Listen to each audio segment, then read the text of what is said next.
ଆରେ ଆରେ ହଠାତ୍ ମୋର କ'ଣ ହେଲା? ଆଜି ସକାଳୁ ସକାଳୁ ଗାଧେଇ ପାଧେଇ ପଳେଇ ଆସିଥିଲି, ଟିକେ ମୁଣ୍ଡ ଧୋଇ ଦେଇଥିଲି କାହିଁକିନା ଆଜି ମୋର ଉପବାସ ଥିଲା। ଅମାବାସ୍ୟାର ଗୋଟେ ଦିନ ଛାଡ଼ିକି ପ୍ରତିପଦ ତା ପରଦିନ ଯେଉଁ ଦ୍ୱିତୀୟା ପଡ଼େ ସେଇ ଓଷା ମୁଁ କରେ।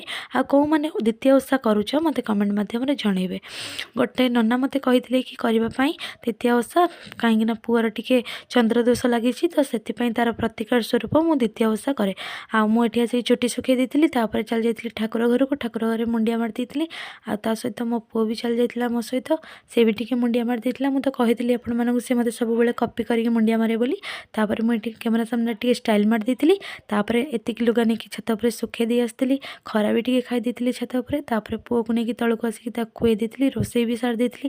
ତାପରେ ଖାଇକି ଟିକେ ଶୋଇପଡ଼ିଥିଲି। ଶୋଇକି ଉଠିଲା ପରେ ବାପରେ ବାପ ମୋ ମୁଣ୍ଡ ଏତେ ଜୋରସେ ପେନ୍ ହେଲା, ମୁଁ ବିଲକୁଲ ବି ସହିପାଇଲିନି।